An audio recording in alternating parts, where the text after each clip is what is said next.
Hello everyone, नेताज किचनमध्ये तुम्हा सर्वांचं खूप खूप स्वागत. तर आज मी तुम्हाला दाखवणार आहे झाडाखाली पडलेल्या आवळ्याचं मुरंबा कसा बनवायचं. तर हे डॅमेज आवळे आहेत आणि मी स्वच्छ असं वॉश करून घेतलेलं आहे आणि एका टोपामध्ये पाणी घालून घेऊन हे आवळे सर्व उकळत ठेवलेले आहेत. तर आवळे आपल्याला 10 मिनिटं शिजून घ्यायचे आहेत आणि त्याची साल आले तर समजून घ्यायचे आवळे आपल्याला जेवढे पाहिजे तेवढे शिजलेले आहेत. तर तुम्ही पाहू शकता साल वरती सेपरेट झालेली आहे.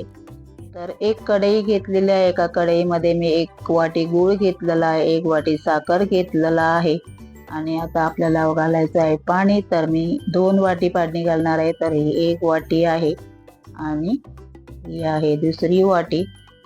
तर तुम्ही पाहू शकता. तर हे आवळे आहेत मी उकळून घेतलेले आहे, ते शिजून घेतलेले आहे ते. तर आता मी गूळ आणि साखर पाणी घालून घेतलेलं आहे, ते गॅसवर ठेवलेलं आहे आणि आता आपल्याला हे छान शिजून घ्यायचं आहे. तर आपल्याला एकतारीच पाक बनवायचा आहे, ते पण लाईटली असं, जास्त असं कडक नाही.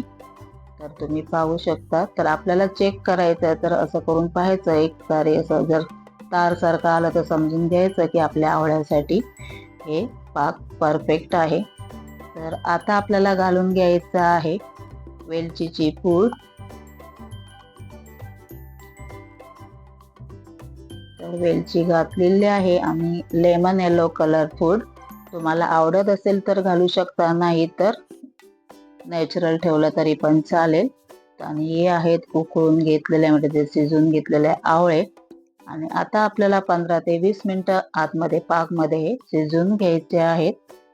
तर 20 मिनिटं झालेली आहेत, तुम्ही पाहू शकता छान असे आवळे शिजलेले आहेत. तर हा मुरंबा तुम्हाला कसा वाटला नक्कीच कमेंट करून सांगा. आवडले असेल तर लाईक करा, शेअर करा आणि निताज किचन चॅनलला सबस्क्राईब करा. चला तर भेटूया नेक्स्ट व्हिडिओमध्ये. तोपर्यंत bye bye, take care, thank you for watching.